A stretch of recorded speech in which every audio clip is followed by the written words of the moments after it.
گزشتہ دنوں سفید بلندی علاقہ میں فورسز کی جانب سے گھروں پر چھاپے و گرفتاری اور 3 نوجوانوں کو لاپتہ کرنے کے خلاف لواحقین نے کوئٹہ کراچی قومی شاہراہ کو نواب ہوٹل کے مقام پر بلاک کر کے دھرنا شروع کر دیا۔ اکیلی سفید بلندی سے ہے۔ آدھی رات 1 بجے CDT کے ٹیم نے ہماری فیمیلز پہ تشدد کیا اور ان کے دوپٹے نکالے، ایون دو ان کے دوپٹے پھاڑ دیے۔ تو اتنی حد تک ایک انسان جا سکتا ہے۔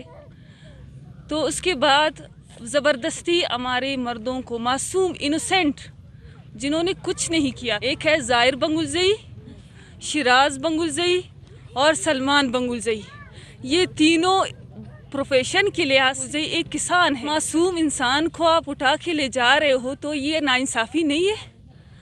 آپ ہمارے ساتھ کیا کر رہے ہیں؟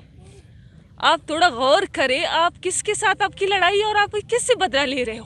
خدا را ان کو رہا کرے، یہ بے قصور ہے۔ بندہ کن تو اراتم دا جنازہ دفن کریں واپسی بسن تقریباً 1 بجنا ٹیم نن واپسی بسن ہو کپت تو مختلف قسمنا فورساک بسنو وردی تو اوار تو ننا اوراتی ٹی پیانو چنا تا نیاری تا بے عزتی کرنو، قرآن شریف تی خوگ مسونی، قرآن شریف نا بے عزتی کرنو، موبائلات عرفینو دا ارا بے قصور چناو ننا چیئرمین ظاہری ارا مسجد پینوڑان چنکونو دا تی عرفین ویسنو ننا پینچو مقصد صف ریاست ننا اپیل دی ننا بندغات رعایت کے اگر پیم وقت سننو معاملہ مرے متعلق ننا DC صاحبے IC صاحبے دوننگا کتلا مرے رگرا بندغا سیا ننا قصور ساری تو نندے انم ڈکو کفن یکا فاش بندوں کو اٹھایا ہے، انہوں نے باعزت ان کو بری کرے۔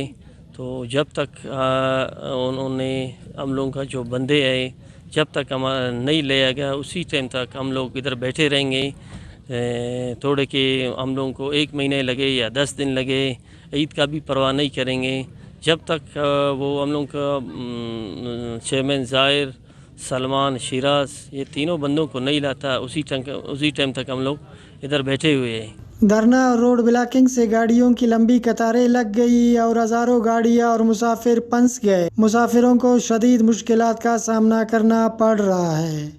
کیمرہ مین سمیع خان کے ہمراہ فیض درانی، وش نیوز، مستونگ۔